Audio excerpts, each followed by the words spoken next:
Good morning. I'd like to address a number of statements that have been made by the Thai government. Although, in fairness, I think calling them a government provides too much of a presumption of regularity. These people who have been caught engaged not only in grave crimes against humanity, but a horrendous cover-up, seem hysterical and frightened in attempting to deal with the reality that the Prime Minister may in fact be a British subject.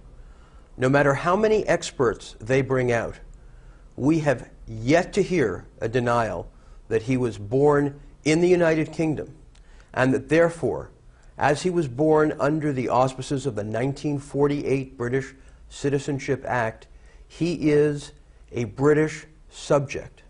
The presumption, therefore, is on him to disabuse us of the information that is in the public record concerning his place of birth. Secondly, there has been much discussion about the possible validity of our claim. Let me be very clear. In representing the victims and in representing so many members of the UDD, I felt it was critical to bring on our team two of the leading experts in the world on international criminal law. These two experts are going to be made available to the Thai media. Dr. Knoops in Holland and Doug Castle, Professor Castle at Notre Dame in the United States, will be made available to answer any detailed questions concerning our application, with which they have assisted our 20-member team in putting together. We can give absolutely no guarantees as to success. Every application is difficult. This one particularly because the government has been so intent on the destruction of evidence and the intimidation of witnesses. The government has behaved with a complete lack of transparency. And I want to assure you that their ongoing personal attacks on me and their ongoing discussion of whether or not the ICC can bring them to account is shameful only because they continue to avoid the discussion they owe the Thai public, which is, why was such excessive force used against the Thai people? Why were there such a disproportionate number of journalists and healthcare workers killed by rampaging troops? And why is it that the police were not allowed to conduct the investigation and present and analyze the evidence shortly after these heinous murders took place? I am in Japan. I am meeting members of the Japanese government and conveying to them, as I intend to do in many other countries, the facts contained in our report.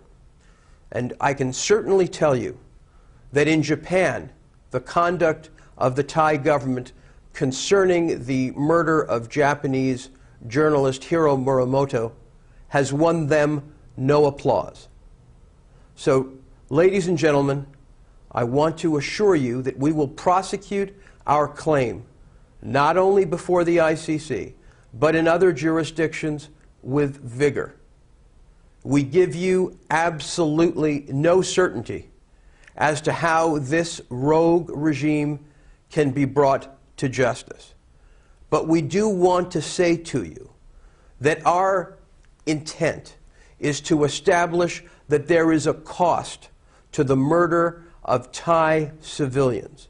Those who engaged in this criminal conduct even today are finally being forced to at least address the fact that the mass murder that was conducted in Bangkok requires them to give evidence as to what they did and how they did it. And I hope for the sake of Thailand that the government stops obfuscating, stops these ad hominem attacks on individuals, and focuses on providing the families of the dead and wounded with the answers they so desire. Because it is clear to everyone involved that the government can only discuss peace and reconciliation when they have brought truth back into the process. And if there is anything Thailand lacks today during this moment of intellectual nihilism, it is truth. And it is my hope and prayer for Thailand that the document that we brought before the tribunal will be used by many to engage in a serious discussion so that Thailand can once again be a country where people are not judged by the shirt they wear, but rather by the principles that are in their heart. Thank you so much.